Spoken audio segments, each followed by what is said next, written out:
Screw nut না screw ঢুকে গেছিল একটা চাকাতে, অল্প একটু ঢুকে গেল বলে বেঁচে গেছিলাম, নাহলে টায়ার পাংচার হতো আবার। একে টায়ারটা নতুন লাগানো, খড়গপুর গিয়ে আমার টায়ার পাংচার হয়ে গেছিল। আর সেদিন ছিল বৃহস্পতিবার। হ্যাঁ, বৃহস্পতিবারটা অ্যাভয়েড করার জন্য বুধবার দিন বেরোলাম, তাতেও বুধবারে কেস, মানে আলাদা লেভেলের কেস আমার সাথে হয়। তাহলে আবার নর্থ সেকেন্ডে যাবো কি, মানে কত টাকা নিয়ে যেতে হবে আমাকে, তাহলে বোঝা ঠেলা।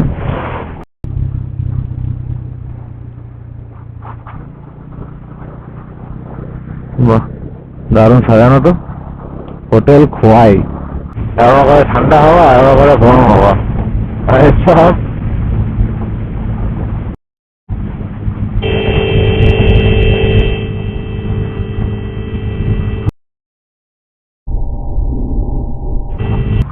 আর এটা রাইডার ওখানে দাঁড়িয়ে ছিল আর কি, আরএস নিয়ে।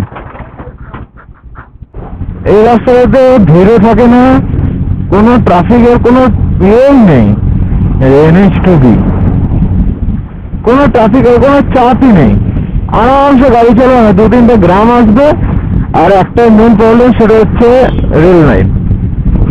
একটা রেল লাইন আসবে ভাইসা, ওখানে জ্যাম লাগবেই লাগবে। যতবার আমি এদিক দিয়ে পেরিয়েছি ততবার ওখানে রেলগেট পড়েই থাকে, কিচ্ছু করার নেই। আর অন্যদিকে অল্টারনেটিভ রাস্তাও নেই। এটা ভীমগড়ে ছিল, আপনারা দেখেছিলাম, তখন আসানসোল থেকে সিঁড়ি গেছিলাম, তখন ভীমগড়টা ছিল, ওটা একটা অল্টারনেটিভ রাস্তা ছিল, ওখানে পেরিয়ে গেছিলাম। ও মা, আরে यार পাড়া তুললাম, গিয়ার না মারতে এখানে আমাকে।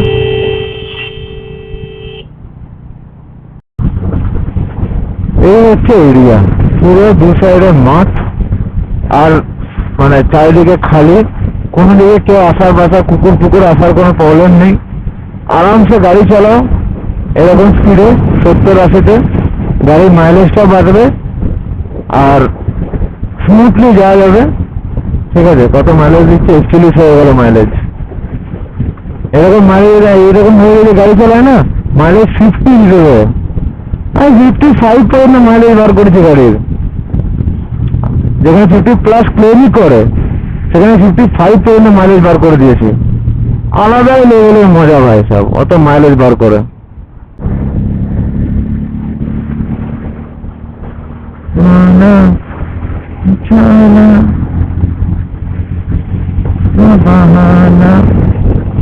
ভাই পিক আপটা বাড়ছে,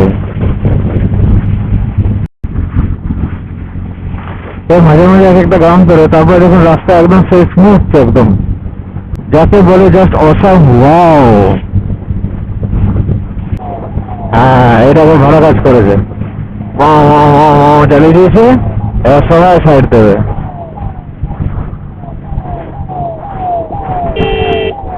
সাইড দিয়ে দিলে এবার আমাকে দিয়ে দাও ভালো করে। এই 4 চাকাটা ফেরত। আরে তুমি ওভারটেক করেছো তো লাইনের ওই পারে চলে যাও না, তা এবারে থাকবে। রেল লাইন চলে এসছি, মালগাড়ি থেকে দেখতে পেয়ে গেছি, রেল লাইন কামিং সুন। আমার সামনে এসে ক্যাদ মারতে হবে নাকি? আবার মাঠে বাটে করে কি করছে রে ভাই, ব্রিজ হবে নাকি? মনে তো হচ্ছে পিলার বসিয়েছে, ব্রিজ করবে মনে হয় এটার জন্য। ভাই আছে, খোলা আছে নাকি? গেছে আমি না, এটা বন্ধ হয়ে গেছে, এখনই বন্ধ হলো। বাহ, তাহলে এখন দাঁড়িয়ে থাকো অনেকক্ষণ, এখনই বন্ধ হলো। অ্যাম্বুলেন্সে পড়ে থাকবে এখানে রে। আচ্ছা আচ্ছা আচ্ছা আচ্ছা আচ্ছা,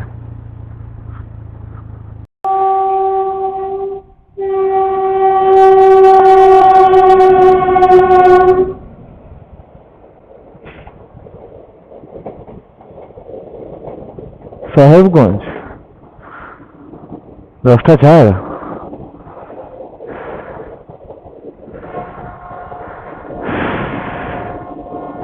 শুধু এটার জন্য লাগিয়ে রাখলো।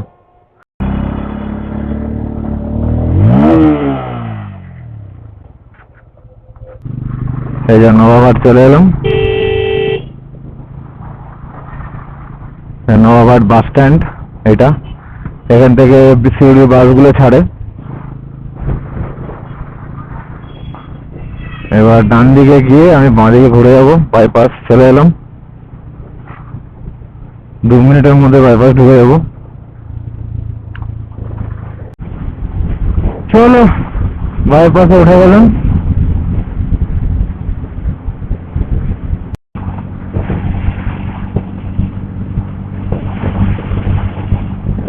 এটি ক্রস করলাম, এটি হলো, এটি লেখাটা ক্রস করলাম, এখানে এটি হলো।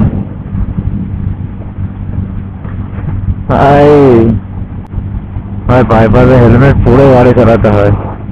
নিজে চালালে ঠিক আছে, নিজে চালাচ্ছিস ভেবে চালাচ্ছিস, কিন্তু লোকের আর হুটহাট করে বাইপাসে অনেক কিছু মুখে লেগে যায়। সেটা এই হেলমেট আর ভাইজার, সবসময় ভাইজার লাগিয়ে বাইপাসে গাড়ি চালাতে হয়। কখন কি উড়ে এসে ঢুকে যাবে না, বাস। যাদের চশমা ছাড়া জ্বালা চালায় তাদের বহুত অসুবিধা হবে। আমি তো চশমা পরে চালাই, আমার চশমার মধ্যে আটকে যায়, চোখে ঢোকে না ডাইরেক্ট। চাকা থেকে লেগে গেছে তারা, সেটা হয়ে যায় একদম। এই চলে এলাম यार,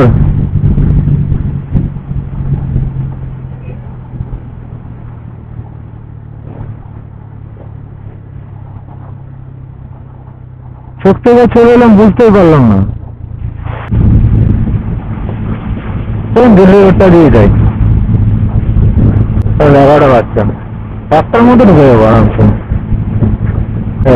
বাঁ দিকে ঢুকে যাবো দিল্লি রোড।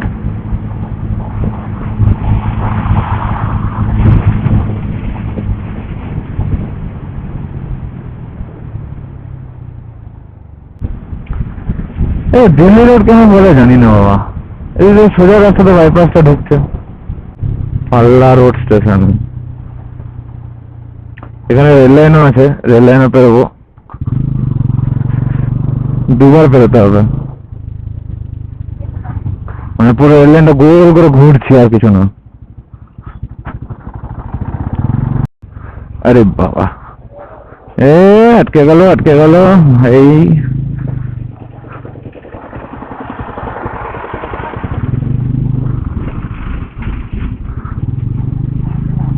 বাবা রে, রাস্তাটা কি খারাপ রে বাবা। পুকুরে অর্কিড থেকে ইলেকট্রনিক্সের যে কোনো সামগ্রী কেনা আরো সহজ হয়ে গেল। কন্টেন্ট পাবো না আর, নর্মালি তো বাইপাসে যাবো, আর কিছুই না। নিমো রেল লাইনটা এদিকে হয়ে গেল, আবার রেল লাইনটা ক্রস করবো আমরা, মানে আমি আমার বেবি বাইক হয়ে গেল। হ্যাঁ মাগো, বললাম না এরকম করে ঘুরে গোল করে ঘুরবো।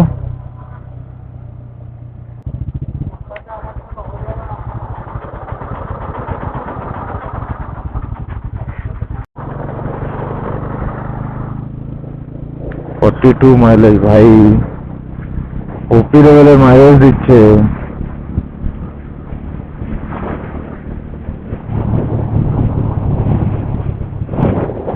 জানো দেখি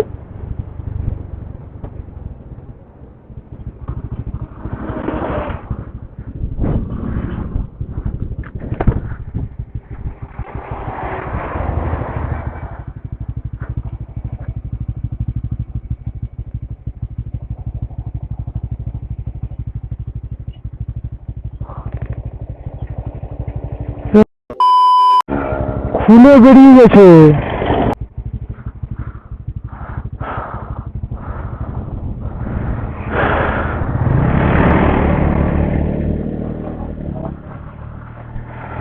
কখন বেরিয়ে গেছে খুলে,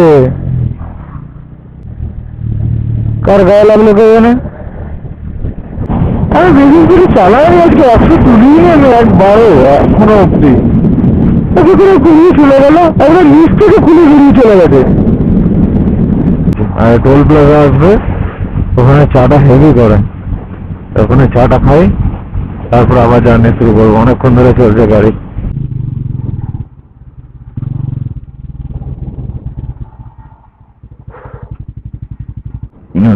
রাস্তা দেখুন, ছি বিচ্ছিরি রাস্তা একদম ভাই সাহেব। এদিকে ব্রিজটা হচ্ছে, কবে হবে কে জানে। 6-7 মাস হয়ে গেল এই রাস্তা দিয়ে যাতায়াত করছি আমি, বাই রোড।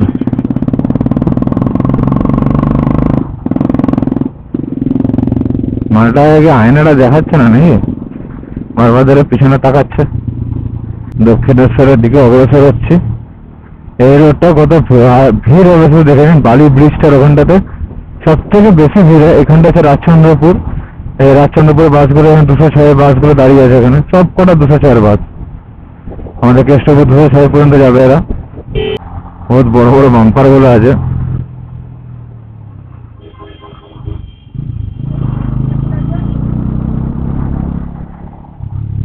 আমি এদিক দিয়ে বেলঘড়ি এক্সপ্রেস ধরে নেবো। যদি ব্যারাকপুর রোড ধরতে যাই তাহলে তো হয়ে গেল আজকে। তাড়াতাড়ি পৌঁছানো যাবে, লেট হয় বেশি।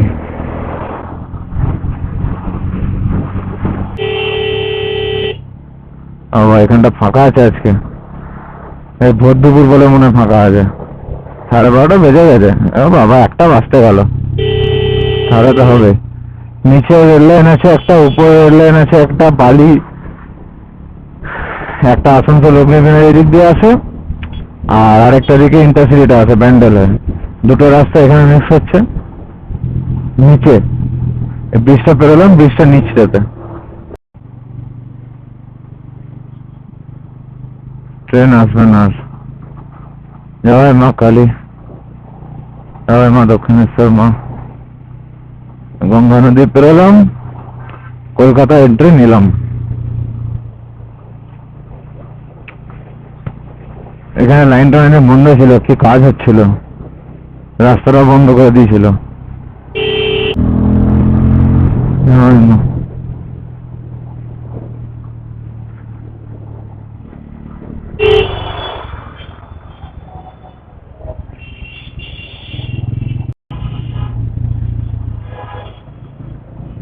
কলকাতা আনলো, বেলঘড়ি এক্সপ্রেস যাও বাবা, সব থেকে বেস্ট। দক্ষিণেশ্বরের অবস্থা দেখতে পাচ্ছেন কত ভিড়। আর এখানটা এত টার্নিং আছে না, আমি নিজে আগে গন্ডগোল হয়ে যেত আমার। এত টার্নিং, এত টার্নিং। এটা মেট্রো লাইন, ওদিকে রেল লাইন। মেট্রো লাইন তো দক্ষিণেশ্বরে লাস্ট, গঙ্গা তো পার করেনি এদিকটাতে। হাওড়া ওদিকে গঙ্গা পেরিয়ে গেছে, গঙ্গা দিকে মেট্রো, গঙ্গাতলা দিয়ে মেট্রো আমি চেপে নিয়েছি অলরেডি। যতদূর লাইটটা আছে তখন বোঝা যায় হ্যাঁ গঙ্গার নিচ দিয়ে যাচ্ছে, আর কিছু না। আর কত রকমের ছবি বেরিয়েছিল যে গঙ্গার জল দেখতে পাবে, গঙ্গার তলাটা দেখতে, ঘন্টা পুরোটা ঢাকা দেওয়া। কারণ ওইটা যদি শক্ত না করে তাহলে প্রত্যেকটা মেট্রোর কাঁচগুলোকে শক্ত করতে হবে, জল না ঢোকে। না, ওদের ট্রান্সপারেন্ট করে দেওয়া উচিত ছিল। এরকম কিছু দেখা যাবে না, দেখা যাচ্ছে না এরকম করে। যদি ট্রান্সপারেন্ট করে দিত তাহলে দেখা যেত। বাসগুলো চক্করে হুটহাট করে দিল, বাসগুলো পেরিয়ে গেল, এই যান ছেড়ে গেল। বরাহনগর মেট্রো স্টেশন, এই যে এটিএস, এটিসি মনে হয়, এই যে হাওয়াই যাতায়াত নিয়ন্ত্রণ কেন্দ্র। আর ওদিকে হচ্ছে এয়ারপোর্টের সামনেটা, বিশাল বড় এরিয়া। এয়ারপোর্টটা তো আপনাকে দেখিয়েছি। এবার সার্ভিস রোডে ঢুকে যাই।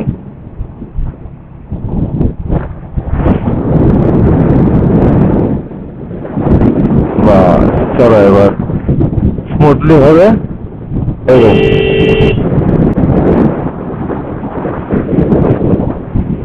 বাসগুলোতে সার্ভিস রোড হয়ে যায়। আমি সার্ভিস রোডে গেলাম কেন, কারণ আরেকটা আমাকে ফ্লাইওভার ধরতে হবে।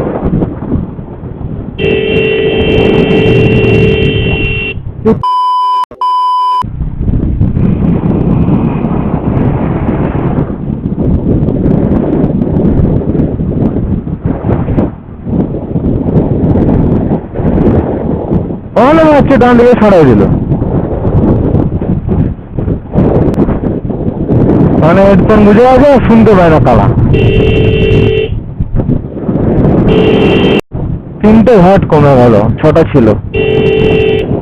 সো গাইজ ভিডিওটা কেমন লাগলো নিশ্চয়ই কমেন্টে করে জানাবেন এবং নিচে যে সাবস্ক্রাইব বাটনটা আছে নিশ্চয়ই টুং করে ক্লিক করে দেবেন এবং ভিডিওটা দুটো পার্টে ছাড়তে হলো কারণ অনেক বড় ভিডিও আছে এবং অনেক কিছু জিনিস আপনারা দেখলেন ভিডিওটাতে এবং আরেকটা জিনিস আপনারা নিশ্চয়ই বুঝতে পারলেন যে নেক্সট ট্যুর আমার কোথায় হতে চলেছে যদি সবাই পুরো ভিডিওটা দেখেন তবে সো দেখা হচ্ছে নেক্সট ভিডিওতে ততক্ষণের জন্য tata good bye stay tune with my video.